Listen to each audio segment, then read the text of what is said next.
इमा singer. Mobile number 8053876390। Serial number 1000 पार करके 001061।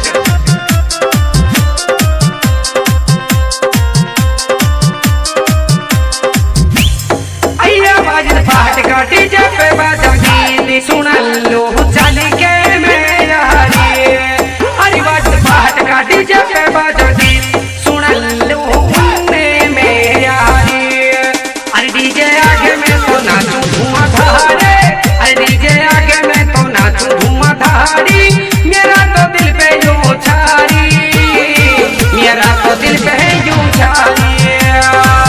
हम पेश करते हैं खान मोबाइल सेंटर गुलपाड़ा, जिनके प्रोपराइटर राकिब खान पुनाए।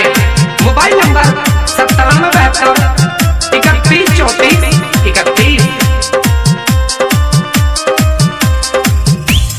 आरा हवा करे धुआ को दिलिया को बिरी दिलू चली रो बाज दे दिलू दिया रोगा में। आरा हवा करे धुआ को दिलिया को चली रो बाज दे दिलू दिया रोगा में। आरा में डीजे रिया के लूना चूरा हिम्मा सिंगर को चीरा तो हिया गाँव में। और हमारे वाजिद पहाड़ चौड़ा, जिनका मोबाइल नंबर आपको सबको ही पता है 7690960106। आरा वाजिद की शादी हुई है फिर पहाड़ी टोडा में तो मच गई धुआंधार। आरा मुस्ताकिया को जी जाया है भारी बारों फिर है लगी रो है बहुत ही ज्यादा चावे चावे। और उनके बहुत ही निजी मुस्ताक भाई, जिनका मोबाइल नंबर 9983038041।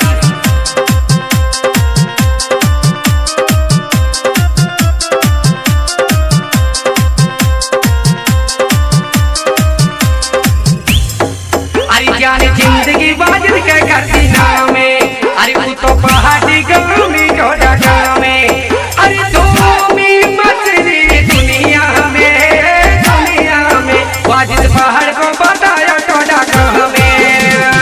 आरा जंगल गिरी जंगल आजा जो फिर बैठी पाऊंगी माई का घर सुधोरा।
जावेगी बारात, अरे वाजिद पहाड़ की तो जावेगी बारात।